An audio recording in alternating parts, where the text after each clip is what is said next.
नमस्कार, स्वागत है आपका हरियाणा की आवाज में। आपके साथ मैं हूं रेणु कैलाश। नमस्कार, मैं हूं भुवन शर्मा। हरियाणा की आवाज वो मंच जो उठाता है आपसे जुड़े मुद्दे, उन पर लेता है आपकी राय और बनता है आपकी आवाज।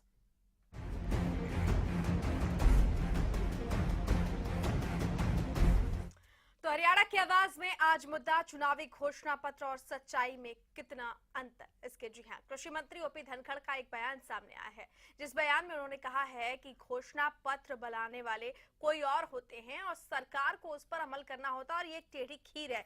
सबसे पहले सुनवाते हैं आपको कि क्या कहना है ओपी धनखड़ का, उसके बाद इस पर आपकी राय लेने का सिलसिला शुरू होगा। वैसे मेरी जानकारी में नहीं है कि हमने कोई ऐसा वादा किया था।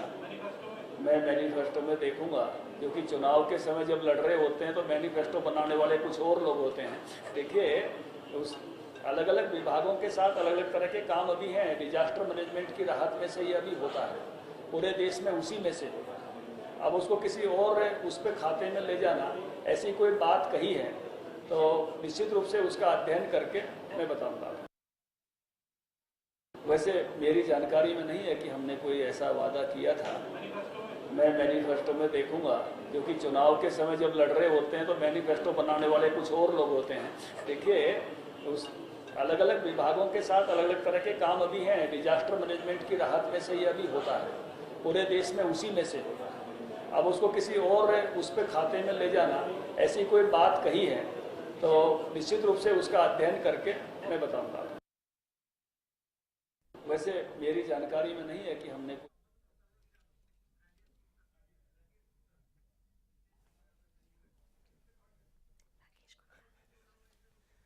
हमारे विशेष संवाददाता राकेश गुप्ता चंडीगढ़ से हमारे साथ फोन लाइन पे हैं। राकेश, ये किस तरह का बयान ओम प्रकाश धनखड़ ने दिया है? वो तो कह रहे हैं कि मैनिफेस्टो कुछ और लोग बनाते हैं।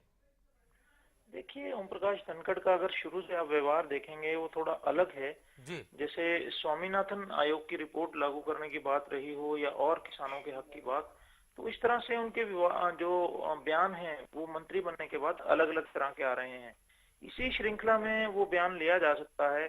इससे साफ झलकता है कि जिस समय किसानों के लिए संघर्ष कर रहे थे ओपी धनखड़, तब मतलब एक विपक्षी दल की तरह से कर रहे थे। वो वायदे पूरे हो सकते थे, नहीं हो सकते थे, अनर्गल जो है, और एक सीरीज वाइज जो है वायदे किए जा रहे थे। लेकिन सत्ता में आते उन्हें लगना लगा है कि अब वायदे मुश्किल हैं। जैसे कि आज का बयान आप लें कि जो किसानों के हित की बात है, उन्होंने साफ कहा कि मैनिफेस्टो बनाने वाले अलग लोग होते हैं जी। और उन्हें लागू करने का जिम्मा अलग है। फिर भी वे सारे मामले को देखेंगे, भले ही वो हल्के ढंग से कही गई बात हो, लेकिन एक टेंडेंसी सारे इसमें कि किस तरह है मंत्री बनने के बाद उनका व्यवहार बदला है। हालांकि ये भी बता दूं कि जब ओपी धनखड़ विपक्ष में थे, किसान के नेता थे, भाजपा में राष्ट्रीय स्तर के किसान नेता रहे हैं। रेलें इन्होंने रोकी हैं किसानों के हित को लेकर, बकायदा संघर्ष किया है, जेल गए हैं।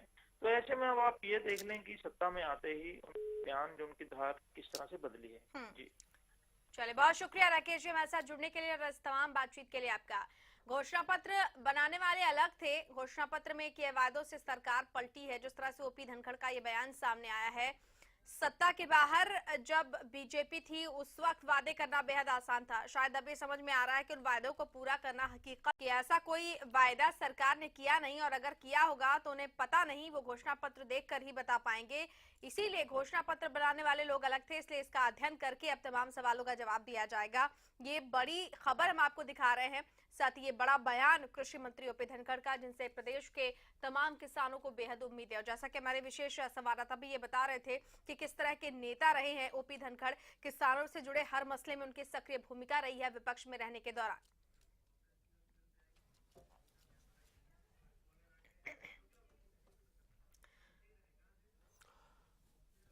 रोहतक से शमशेर जी हमारे साथ फोन लाइन पे हैं। शमशेर जी, स्वागत है आपका। बताएं क्या कुछ राय रखते हैं आप?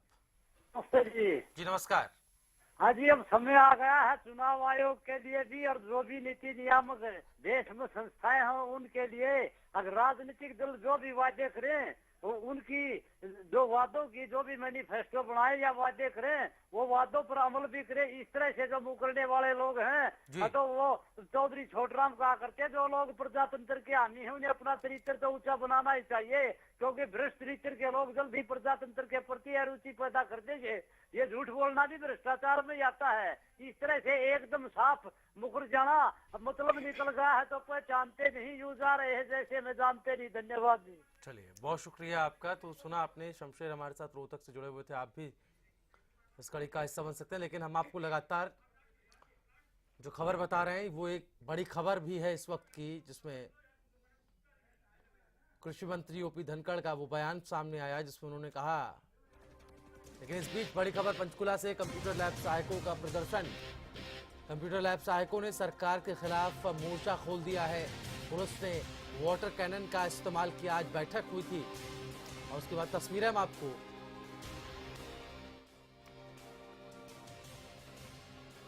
तो पंचकूला से इस वक्त की बड़ी खबर, कंप्यूटर लैब सहायकों का प्रदर्शन। कंप्यूटर लैब सहायकों ने सरकार के खिलाफ मोर्चा खोल दिया है। काफी लंबे समय से ये संघर्षरत है। पुलिस ने यहाँ पर वाटर कैन का इस्तेमाल भी किया है।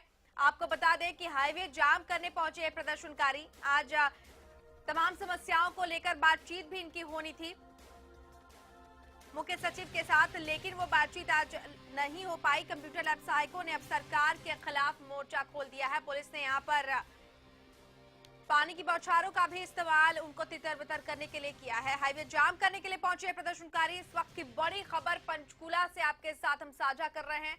कंप्यूटर लैब सहायकों का जोरदार विरोध प्रदर्शन देखने को मिल रहा है। पिछले 3-4 महीने से धरना दे रहे हैं अपनी मांगों को लेकर। लगातार कंप्यूटर टीचर सड़कों पर हैं और बैठकों का सिलसिला भी शुरू हो रहा था। सरकार से आश्वासन पे आश्वासन हर बार मिलते रहे, लेकिन इस बार कंप्यूटर जो लैब सहायक हैं वो प्रदर्शन कर रहे हैं। लगातार अपनी मांगों को लेकर सरकार के खिलाफ मोर्चा उन्होंने खोल दिया है। पुलिस ने वाटर कैनन का इस्तेमाल इन कंप्यूटर लैब सहायकों पर किया है। हाईवे जाम करने पहुंचे थे प्रदर्शनकारी। तस्वीरें अब आप टीवी स्क्रीन पर देख पा रहे हैं। तो एक्सक्लूसिव तस्वीरें भी आपके टीवी स्क्रीन पर आप देख पा रहे हैं, किस तरह से आंदोलनरत हैं कंप्यूटर लैब सहायक। लंबे समय से अपनी मांगों को लेकर संघर्षरत हैं। शिक्षा विभाग में समायोजित करने की मांग तो कर ही रहे हैं, साथ ही वेतन वृद्धि की मांग भी ये लोग लंबे अरसे से करते आ रहे हैं। इनका वेतन जो है वो रुका हुआ है। तो ये बड़ी खबर इस वक्त की। और आप देख सकते हैं कि वाटर कैनन का इस्तेमाल भी पुलिस की तरफ से किया गया है इन लोगों पर, ताकि भीड़ जो है वो एक जगह इकट्ठी ना हो पाए, तितर-बितर हो जाए। एक्सक्लूसिव तस्वीरें आपके टीवी स्क्रीन पर पंचकूला से। कंप्यूटर लैब सहायकों का प्रदर्शन आप अपनी टीवी स्क्रीन पर एक्सक्लूसिव देख पा रहे हैं और उसको तितर-बितर करने के लिए, इनकी भीड़ को हटाने के लिए वाटर कैनन का इस्तेमाल प्रशासन ने किया है।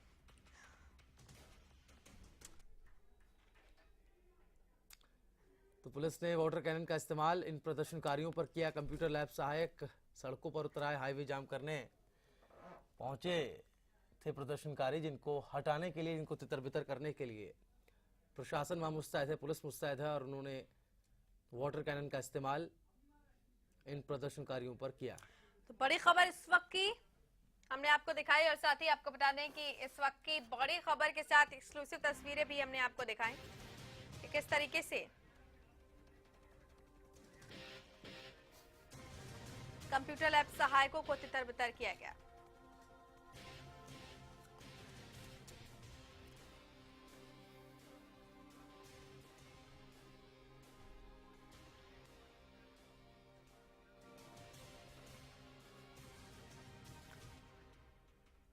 चलिए एक बार फिर उससे बात आज हरियाणा की आवाज में। मुद्दा ओपी धनखड़ के उस बयान का जिस बयान में साफ तौर पर यह परिलक्षित हो गया कि कथनी और करनी का फर्क क्या होता है। जी हाँ, घोषणा पत्र में क्या लिखा है इसकी जानकारी ओपी धनखड़ को नहीं है। जिस तरह से उन्होंने कहा कि अगर किसानों से किसी तरह का कोई वायदा किया गया है तो वो वायदा उन्हें घोषणा पत्र का याद नहीं है, उन्हें अध्ययन करना होगा, क्योंकि घोषणा पत्र कोई और तैयार करता है। ये वही ओपी धनखड़ है जो कि किसानों के हर मसले में उनके साथ खड़े थे। तमाम तरह के आश्वासन सत्ता से बाहर किए गए थे। तो सवाल यह है कि चुनावी घोषणा पत्र और सच्चाई में कितना अंतर है। चुनाव के दौरान किए गए वायदे क्या सियासी जुमले होते हैं? क्या अब जनता किसी भी पार्टी के चुनावी घोषणा पत्र पर भरोसा कर पाएगी? सरकार का ये यू टर्न कृषि राहत प्राधिकरण बनाने पर सामने आया है। इससे पहले बीजेपी के राष्ट्रीय अध्यक्ष अमित शाह भी काले धन के बाद जब वो पैसा देश में वापस आएगा तो प्रत्येक व्यक्ति के अकाउंट में 15 लाख रुपए आएंगे, इस बात को सियासी जुमला करार दिया था। ये तमाम इस तरह की बातें थी जिनको लेकर देशवासियों ने सपना देखा था कि शायद काला धन वापस आने और उसके बाद उनके अकाउंट में 15 लाख रुपए आने का सपना सच होगा, लेकिन ऐसा कुछ नहीं हुआ। उसे महज सियासी जुमला करार दिया गया और कुछ ऐसा ही बयान अब कृषि मंत्री ओपी धनखड़ का सामने आया है। गोविंद हमारे साथ अगले दर्शक। गोविंद जी, बहुत स्वागत है आपका, बताएं सर। गोविंद जी, बहुत स्वागत है आपका, आप सुन पा रहे हैं हमें?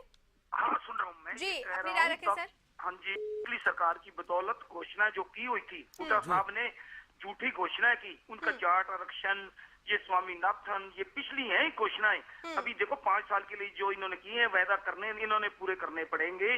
जो गेस्ट टीचरों का मामला है, कंप्यूटर टीचरों का मामला, ये पिछली देन है। इन्होंने भी घोषणा पत्र में कह दिया हम ये बातें लागू करेंगे। तो मानता हूँ यदि उन्होंने 10 सालों में नहीं किए, अभी इनको 10 महीने नहीं हुए। देखो ऐसा नहीं करना चाहिए, जाट आरक्षण, गुरुद्वारों को अलग करना, ऐसी ऐसी बातें करती। फतेहाबाद बहुत शुक्रिया सर गोविंद जी आपका हमारे साथ जुड़ने के लिए।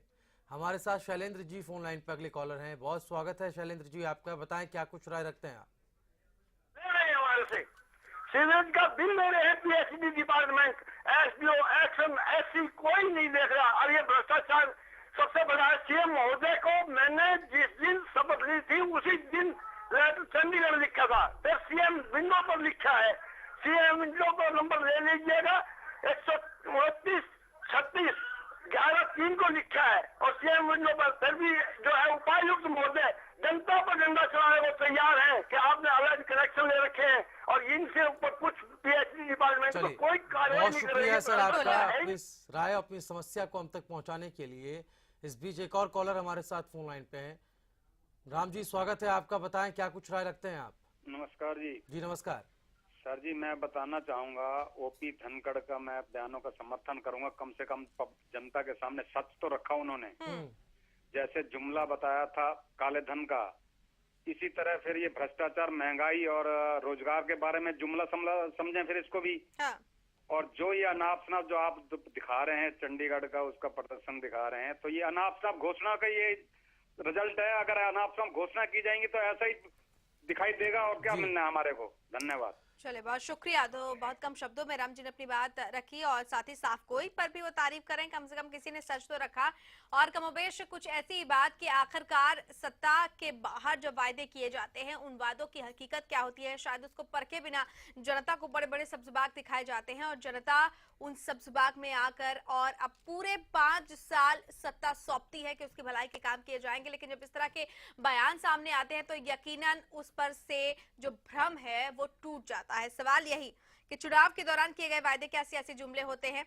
अगले दर्शक हमारे साथ फोन लाइन पर जुड़ चुके हैं। बहुत स्वागत है सर आपका, अपनी राय रखें।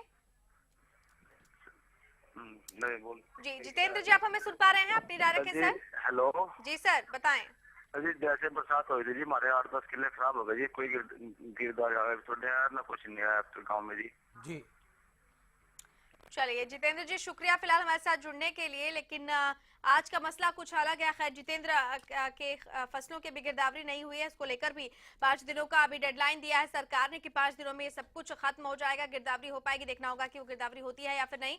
लेकिन आज का जो विषय है वो ये है ओपी धनखड़ का बयान, जिसमें उन्होंने कहा है कि घोषणा पत्र बनाने वाले अलग थे और कृषि राहत प्राधिकरण बनाने के फैसले से सरकार ने यू टर्न ले लिया है। तो सवाल ये कि क्या चुनाव के दौरान किए गए वायदे सियासी जुमले होते हैं?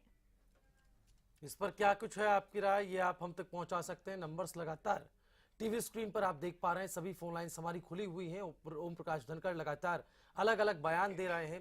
कृषि मंत्री हैं, लिहाजा कृषि क्षेत्र में जिस तरह से किसानों पर आसमानी आफत बरसी है, उसके बाद प्रशासन की जो बद इंतजामिया उसकी भी शिकार उन्हें होना पड़ा है। फतेहाबाद से प्रहलाद हमारे साथ फोन लाइन पे हैं। प्रहलाद जी, स्वागत है आपका, बताएं क्या कुछ राय रखते हैं आप? प्रहलाद जी, सुन पा रहे हैं आप? धनखड़ जी का बयान आता है जो ये वादे से मुंह कर रहे हैं, अब तो ये मुंह करेंगे। इनकी चौधर का नशा आ गया ना इनको। अब भी लोगों ने वोट तो ले लिए, वोटों का भुगतान, अब जनता तो परेशान है ना। रही बात दूसरी बात, अब बीजेपी के अध्यक्ष के लिए तो कल के लिए टेंशन का दिन आ चुका है। रही बात हमारे साथ कांग्रेस के साथ अच्छे अच्छे लोग जुड़ेंगे अब, और इनके लिए तो जब तक इनकी सरकार है अब तो मनमानी करनी है। पब्लिक के लिए थोड़े देखते हैं, कभी कैसे बयान देते हैं, काम तो करते नहीं है और लोगों को फार्म के लिए उलझा के रखते रहते हैं। आज इसका बहुत शुक्रिया आपका अपनी इस राय को हम तक पहुंचाने के लिए। रमेश वासत अगले दर्शक। रमेश जी बहुत स्वागत है आपका, बताएं सर क्या कहेंगे आप? हेलो जी सर बहुत स्वागत है आपका, बताएं। हाँ मैम, मैं रमेश बोल रहा हूँ सिरसा से। जी रमेश जी सुन पा रहे हैं आपको, अपनी राय रखें सर। नहीं, ये कह रहे हैं इतने टाइम में, अब कुछ टाइम तो देना चाहिए ना अपने को। अभी उसके लिए हम इतने जल्दबाजी कर रहे हैं बीजेपी को, वो कर रहे हैं पीछे वाले देख रहे हैं तो उससे तो कुछ ठीक लग रहा है हमें। चलिए बहुत शुक्रिया हमारे साथ जुड़ने के लिए। तो तमाम दर्शक हमारे साथ जुड़ रहे हैं अपनी अलग और अलहदा रायों के साथ और आप भी इस कड़ी का अहम हिस्सा हो सकते हैं। सवाल एक बार फिर से कि चुनाव के दौरान किए गए वायदे क्या सियासी जुमले होते हैं। ये सवाल इसलिए क्योंकि जिस तरह से कृषि मंत्री ओपी धनखड़ का ये बयान सामने आया है कि चुनावी घोषणा पत्र कोई और बनाता है, तो उसके बाद सवाल ये उठता है कि क्या उसका अध्ययन किए बगैर पार्टी इतने बड़े चुनावी रण में उतर जाती है और क्यों सब्जबाग दिखाए जाते हैं। इन तमाम सवालों के जवाब हम आपसे लगातार टटोलने की कोशिश करेंगे, लेकिन वक्त एक छोटे से ब्रेक का। जल्द लौट रहे हैं हरियाणा की आवाज के साथ।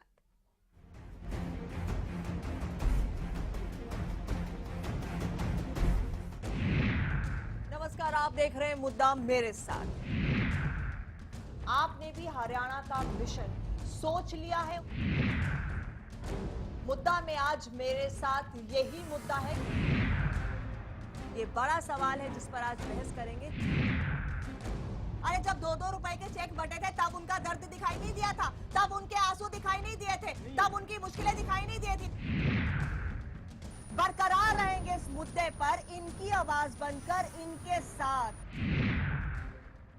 ये 17 रुपए का चेक किन्हें मिला था जो मेरे पास जी रुक जाइए। हवाई जिंदगी ज्यादा कीमती है और जमीन पर रहने वाली जिंदगी की कोई कीमत नहीं। देखिए मुद्दा नवजोत सिद्धू के साथ रात 8 बजे सिर्फ हरियाणा न्यूज पर।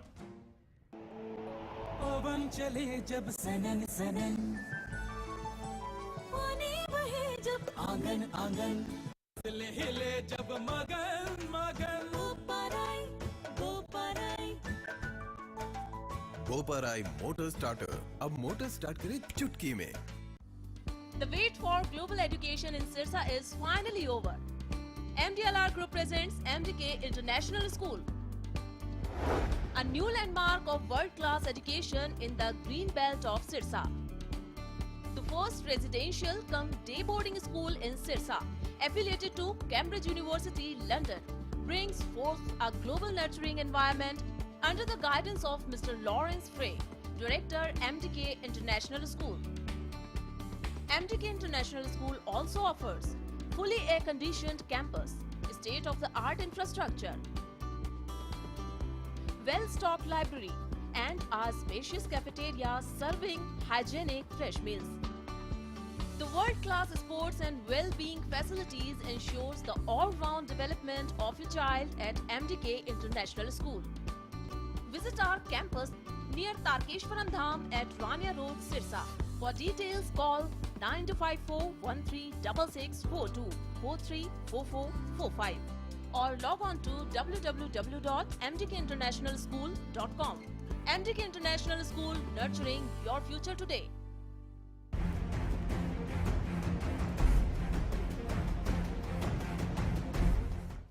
हरियाणा की आवाज में आपका एक बार फिर से स्वागत है। तो हरियाणा की आवाज में आज मुद्दा सियासी जुमलों की सच्चाई का। जी हां, कृषि मंत्री ओपी धनखड़ ने एक बयान दिया है कि कृषि राहत प्राधिकरण बनाने जैसा कोई भी जो वायदा है वो सरकार की तरफ से किया नहीं गया, क्योंकि घोषणा पत्र बनाने वाले अलग थे, इसलिए उन्हें इस बारे में ज्यादा नहीं पता कि घोषणा पत्र में क्या कुछ था।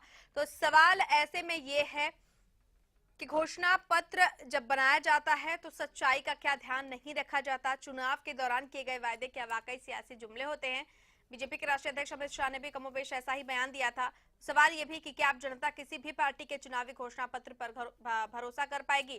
खैर, कृषि मंत्री ओपी धनखड़ ने ये बयान दिया है, लेकिन अगर हम तमाम दलों की बात करते हैं, चाहे पूर्ववर्ती कांग्रेस सरकार की भी बातें करें, वायदे किए जाते हैं, उन्हें निभाया नहीं जाता है। भले ही कृषि मंत्री ने ये कह दिया हो कि ऐसा कुछ उनके संज्ञान में नहीं है, एक तरह की साफगोई उनकी तरफ से दर्शाई गई है, लेकिन जनता हकीकत बखूबी जानती है कि चाहे कहकर या फिर अनकहे सरकार या पार्टियां जो वायदे करती हैं वो किसी भी हाल में पूरा नहीं कर पाती हैं, सब सबाग दिखाए जाते हैं। तो सवाल ये भी कि क्या आप जनता किसी भी पार्टी के चुनावी घोषणा पत्र पर भरोसा कर पाएगी? इस तमाम मुद्दे पर आपकी राय की हमें दरकार। आपके टीवी स्क्रीन पर नंबर लगातार फ्लैश किए जा रहे हैं। जी हाँ, नंबर्स लगातार टीवी स्क्रीन पर देख पा रहे हैं, सभी फोन लाइंस खुली हुई हैं। चुनावी घोषणा पत्र सच्चाई में आखिर कितना अंतर है, इसका आप अंदाजा ओम प्रकाश धनखड़ के उन बयानों से लगा सकते हैं जिसमें उन्होंने कहा कि घोषणा पत्र दरअसल चुनाव के वक्त में कोई और बनाता है, यानी कि उनको इस बारे में कोई जानकारी नहीं होती है। रतन सिंह हमारे साथ एक अगले कॉलर फोन लाइन पे हैं। रतन सिंह जी, स्वागत है आपका, बताएं क्या कुछ राय रखते हैं आप? हेलो जी जी, मेरे 8-10 किलो इंजन खराब हो गई थी जी, बोतल फिर जब झगड़ा के कुछ मुआवजा मिलेगा नहीं जी? चलिए, लगता है संपर्क जो है वो टूट गया है रतन सिंह जी से। एक बार अपने सभी दर्शकों से हम अनुरोध करते हैं कि जब भी वो हमारे साथ जुड़े अपने टीवी सेट का वॉल्यूम जो है वो कम कर लें, उसकी आवाज आप कम करें। जी हाँ, तो तमाम दर्शक हमारे साथ जुड़ रहे हैं। बहुत कम समय आपके पास भी, आपके टीवी स्क्रीन पर जो नंबर फ्लैश किए जा रहे हैं उन पर आप हमें कॉल कर सकते हैं, लेकिन अपील ये भी कि जब आप हमारे साथ जुड़े उस वक्त अपने टीवी सेट का कृपया वॉल्यूम कम रखें। जी हाँ, और मुद्दा कमोबेश वही कि घोषणा पत्र बनाने वाले क्या अलग लोग होते हैं, जैसा कि ओम प्रकाश धनखड़ कह रहे हैं। और इतना बड़ा घोषणा पत्र जब पार्टी चुनावी रण में उतरती है तो उसमें जो तमाम वादे क्या जनता को गुमराह और सब्जबाग दिखाए जाते हैं क्या? इस पर जनता की क्या राय है? भूपेंद्र हमारे साथ अगले कॉलर जुड़ गए। भूपेंद्र जी, स्वागत है आपका, बताएं। चलिए, लगता है कि मेरा संपर्क का टूट गया, लेकिन तमाम दर्शक हमारे साथ जुड़ रहे हैं। आप भी जुड़ सकते हैं अपनी राय के साथ, क्योंकि इन्हीं घोषणा पत्रों के आधार पर पार्टियों का चुनाव किया जाता है सत्ता में काबिज होने के लिए जनता की तरफ से। जनता का विश्वास किसी एक पार्टी के साथ तभी जुड़ता है जब उसको लगता है कि जनहित के जो मुद्दे हैं उस पार्टी ने उठाए हैं, और इस बात का भी विश्वास उसको होता है कि ये पार्टी, चाहे वो कोई भी पार्टी हो, उनके मुद्दे को उठाएगी और उसका कोई ना कोई समाधान जरूर किया जाएगा। लेकिन जब इस तरह के बयान सामने आते हैं तो यकीनन एक जो भ्रम है, जो शीशे का बना भ्रम होता है, वो टूट जाता है। तो इन तमाम मसलों पर आपकी क्या राय, ये जानने की कोशिश। जी, इसे विडंबना ही कहा जाएगा कि एक तरफ प्रदेश के अंदर आसमानी आफत से परेशान होकर 11 किसान आत्महत्या कर चुके हैं। अभी भी उम्मीद से देख रहे हैं सरकार को कि कुछ ना कुछ राहत उनको मिलेगी, लेकिन ओम प्रकाश धनखड़ अगर इस तरह का बयान दे देते हैं तो कितनी निराशा किसानों में होगी, प्रदेश की जनता को होगी, इसका अंदाजा आप सहज ही लगा सकते हैं। कुमार सचदेवा हमारे साथ अगले दर्शक। कुमार जी, बहुत स्वागत है आपका, अपनी राय रखें सर। कुमार जी, आप हमें सुन पा रहे हैं तो कृपया अपने टीवी सेट का वॉल्यूम कम कर लें। हाँ जी सर। जी बताएं। कुमार जी, सुन पा रहे हैं आप? सर राय ये है, अब कोई इलेक्शन। चलिए, टीवी सुनकर जो है वो जवाब देने की कोशिश कर रहे हैं कुमार सचदेवा। आपसे संपर्क हम नहीं कर पाएंगे आगे। इसी के साथ एक बार फिर से अपने सभी दर्शकों से अनुरोध करते हैं कि आप जब भी हमारे साथ जुड़े इस मंच के जरिए तो आप पहले अपनी टीवी सेट का वॉल्यूम कम कर लें, उसके बाद अपनी राय बेबाक तरीके से इस मंच पर रखें। नंबर सब लगातार टीवी स्क्रीन पर आपके लिए फ्लैश कर रहे हैं। जो कृषि मंत्री ओपी धनखड़ का बयान जिस तरह से सामने आया, उस पर हम आपकी राय लेने की कोशिश कर रहे हैं। संजय हमारे साथ जुड़ चुके हैं। संजय, बहुत स्वागत है आपका, बताएं सर। प्रदर्शन कर रहे हो, इसके बारे में राय देना चाहता हूँ। संजय जी, आपकी आवाज हम तक स्पष्ट नहीं पहुंच पा रही है। मैं कह रहा हूँ मैडम, जो लैब शायद वो प्रदर्शन कर रहे हैं, मैं इसके बारे में कुछ बोलना चाहता हूँ। आज का हमारा मुद्दा चूंकि अलग है संजय जी, तो आज के इस मुद्दे पर अगर आप अपनी राय रखें तो अच्छा होगा। चलिए, लगता है, बहुत शुक्रिया हमारे साथ जुड़ने के लिए संजय। संपर्क हमारा टूट गया, लेकिन एक अपील ये भी कि कृपया जिस मुद्दे पर हमने आज के सवाल उठाए हैं उन मुद्दों पर आपकी राय की हमें दरकार, क्योंकि आपका जो निर्णायक राय है वो यकीनन सरकार के कान खोलने का काम करती है। गौरव पलवल से हमारे साथ हैं। गौरव, बताएं क्या कुछ राय रखते हैं आप?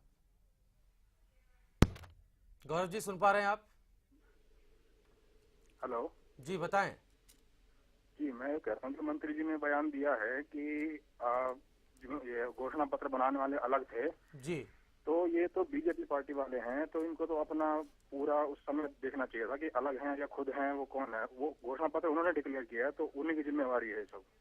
जी, चलिए, बहुत शुक्रिया हमारे साथ जुड़ने के लिए। तो तमाम दर्शक हमारे साथ जुड़े और कमोबेश सबकी यही राय थी कि जो वायदे किए गए थे सरकार की तरफ से, उनका जो सच है वो सामने आया है, और इस तरह के सच से यकीनन जनता का विश्वास टूटता है। बिल्कुल, तो हरियाणा की आवाज में आज हमने बात ओम प्रकाश धनखड़ के उस बयान पर की जिसमें उन्होंने कहा कि घोषणा पत्र से उन्हें कोई लेना देना नहीं है, घोषणा पत्र किसी और ने बनाया है, यानी कि उनकी जानकारी में वो तमाम बातें नहीं हैं जिनसे चुनाव लड़ा गया, जनता को सब्जबाग दिखाया गया और जिसके आधार पर जनता ने वोट डाला। ऐसे में सवाल ये उठता है, एक बार फिर से घोषणा पत्र की महत्ता पर सवाल उठ गया, इंपॉर्टेंस पर सवाल उठा दिया है ओम प्रकाश धनखड़ ने। चलिए इसी के साथ हरियाणा की आवाज में फिलहाल इतना है, लेकिन प्रदेश की तमाम बड़ी और अहम खबरों के लिए जरूर देखिए हरियाणा न्यूज। नमस्कार।